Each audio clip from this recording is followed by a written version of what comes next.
Hey everyone, welcome back to some new r/Tales from the Call Center stories. I hope you had a great day. In today's episode, a lady shows her cheating husband that she knows exactly how to deal with him. So sit back, relax and enjoy the video. The first story is probably one of the cutest, most heartwarming stories I featured on this channel. It's called No Sympathy? Not on my watch. I used to work in a call center for a famous luxury travel company. All of our training was about drilling into us how we had to bend over backward for the customer. We were told that customers were paying for the experience, and that included us in the call center. If they wanted to know the exact measurements of the drawers in the room or how many coat hangers there would be, we would be expected to find out. We were even told customers would phone just to chat about their previous vacations. All fine and good, I'm up for that, it all sounds nice and civil.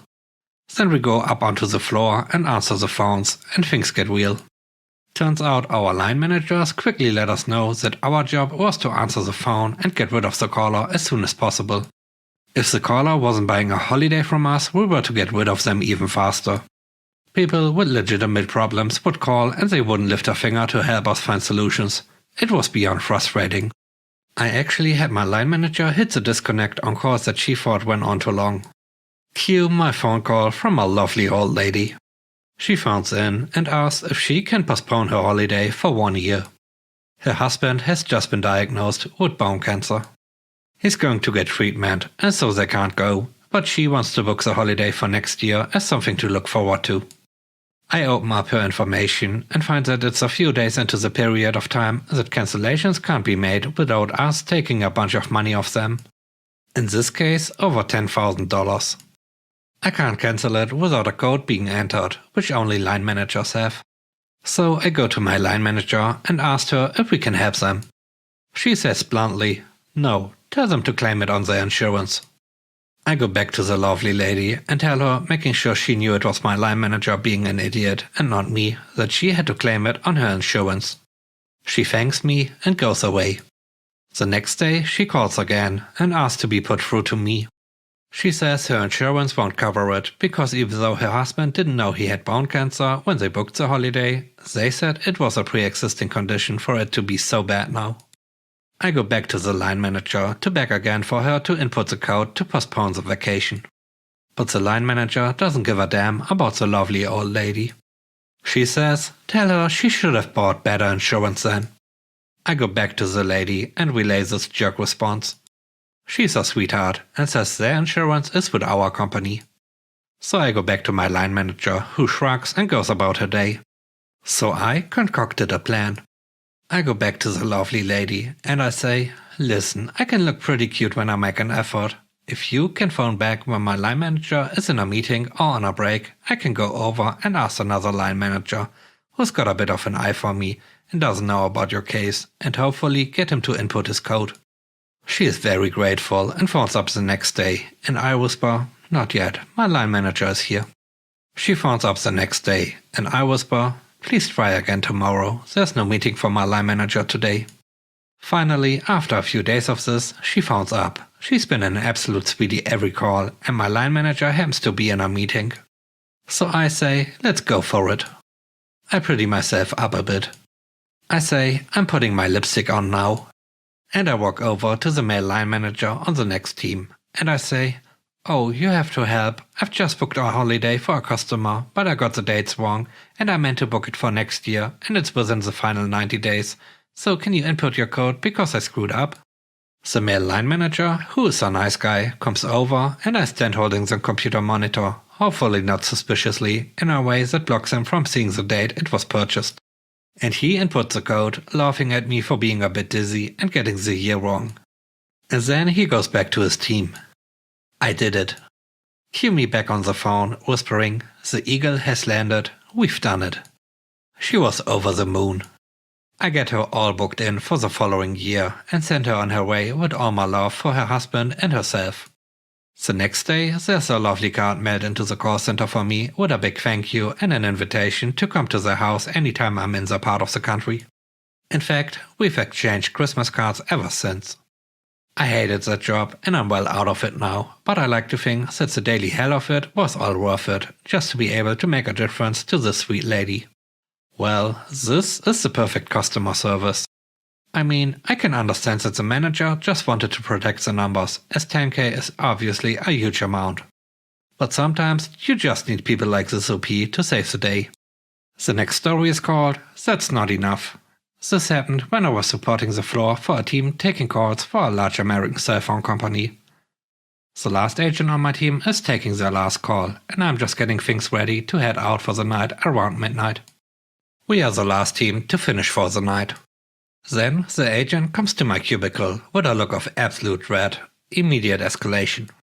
I toss on my headset and tell my agent to send her over as soon as possible. She cold transfers her to me, which I totally get, and I get my first blast from this Karen right out of the gate. You better be the freaking manager. Hey there, Karen. I'm currently supervising the floor. I understand you're looking to talk with me. How can I help you out? I ask, but I have her account in front of me at this point, and I see a bill coming due for a little more than $16,000. I suspect this is going to be our issue. There's absolutely no way I'm paying this bill. This is unacceptable. Yeah, no, I totally get where you are coming from. I definitely wouldn't be prepared for a bill like that. Let me take a look and see what's going on here and get this sorted out. It's at this point when I open the bill in question and see a roughly $16,000 charge for roaming data. Karen apparently went on vacation to a very beautiful yet very remote island. The going rate for data is an eye-watering $15 per megabyte. Karen used over a gigabyte of data while on this vacation. Now, I'm sure a lot of people are thinking, are there no protections that stop things like this from happening? And you would be absolutely right. We sent over 40 text messages warning her about data use and notifying her what the current charges for data were at the time. And we turned off her data at the $500 mark, but she manually turned it back on again. While I'm looking through the account, figuring out what exactly happened here, Karen screams obscenities about how evil we are. And how I am personally going to be jailed for this offense until I finally chime in and get the ball rolling. Okay, Karen, so just taking a look here, I can see the discrepancy in the bill is caused by a charge from data use while traveling. Let me see if… She interrupts. I did not use that much data. That is ridiculous. How can you even say that? How stupid are you? Well, taking a look here, I see over a gigabyte of data usage on the week of the vacation, which, as you were advised, is billed at $15 per megabyte. Nobody notified me of anything. There was no way I could have known it would cost that much. I understand that no employee advised you before your trip, but that is only because you never called us and we had no idea your vacation was coming so soon. I was too busy to call you guys. I don't work for you guys. I don't know these things. I get that. But we also notified you over 40 times about these data charges, all of them including your current charge as well as the data rate for the area. I understand this is a large bill, but we gave you every opportunity to call us and rectify the situation, and you choose not to. At this point, I can offer you a maximum of $750 as a credit towards the charge. Are you kidding me? $750? That's nothing. I go on Facebook and watch a few videos and get this bill? You are such an idiot. I'm not paying a cent for this. I sigh and say, let me put you on hold for a second. I see if there's anything else I can do. This is where things get interesting. I look through incredibly old policies on international travel when I find one that actually lets me rewrite charges from this particular country for God knows what reason, all the way down to $2 per megabyte. Still a lot of money for a cell phone bill, but it sure is better than what she had right now. All in all, the credit I could apply using this policy to justify it was about $14,000. I'm ecstatic coming to the phone. This should be a slam dunk. Hey there, Karen. I hope you're still with me. I've got some good news. So, looking through some older policies, I found one that allows me to apply $14,000 to your account. Thank you so much for being patient with me. I'm glad we could find a better solution here. Karen Love snorts. I don't think you heard me. Excuse me? I am not paying any of this bill. Whoa there, let's not forget, even without the charge we are talking about, you still have your regular services to pay for. I feel like this has been horrible enough customer service. You should waive the charges for that too. It's the least you could do at this point. Well, I'm sorry to tell you, that is not how this works. The absolute most I can apply is the 14,000 I have already offered you. And that alone is orders of magnitude larger than any other single credit I've personally applied. You are heartless. I need to speak to your boss right now. If I could, I would, but at this point it's almost 1 AM where we are located. Am I quite literally the last person in this office? There's nobody above me you can talk to. If you'd like, I can send her an email letting her know you would like to talk to her. She'll be in this morning. Do it now. I am not paying for this. The email is sent. I've got to warn you though, she might not come up with the same solution I have. Fine, I'm still not paying. So this ends my interaction with her, but then the department manager gets my email in the morning.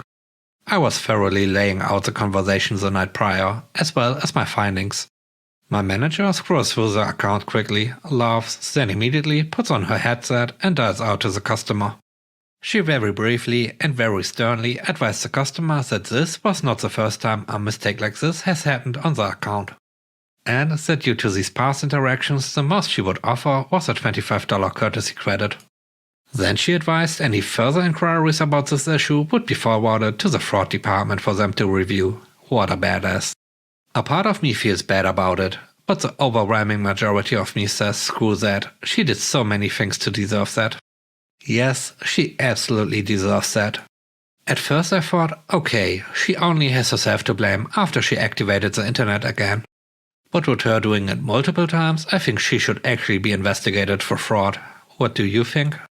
The last story is called Don't Cheat. I used to work in a call center for a UK car insurance provider, which was also a supermarket. One day I received the best call ever from this angry lady, my hero. Hi there, how can I help you today? Yeah, hi, I need to remove a driver from both cars. I say no problem and do the security checks with her and explain that this increases the premiums. She says, oh, that's all fine and dandy. Okay, who are we taking off of these policies? I want to remove Alistair, my husband. Given that I've just got home from work and he's in bed with another woman, I think he can go spin. He drove off in my Audi and I'll be calling the police as soon as he's uninsured. I can't really believe what I'm hearing. Okay, removing your husband will definitely put your premiums up, and if he is stopped, you'll need to pay to get the Audi out of the impound. Oh, it will be worth it. He will rue the day he messed with me. Yeah, I don't think he's made a smart choice here. Anyway, your new payments will be X per month. Double your previous. So he is still costing me. Yeah, having a spouse or partner will normally lower the cost, so let us know straight away if someone new moves in. She proceeds to add her best friend as a cohabiting partner. I'll waive your admin fees too, and your new premiums are X, 10% lower than the original price. She thanks me and went on to leave me a 5-star review, plus a letter to the head of our department about the great service. Also, her ex-husband got pulled over. Police called us to ask if he was insured. Man, this lady knows how to make your life hell. I don't know, what do you think? Was it correct for her to do that? I mean, the husband absolutely deserved it. And he should have known not to mess with his wife. But was that maybe a little too much? Let me know what you think, and please don't forget to hit the like button. The more you interact with our video, the more it gets shown to other people on YouTube. This includes things like commenting, liking, and sharing the video with your friends. Thanks for watching. I hope you have a great day. Bye bye.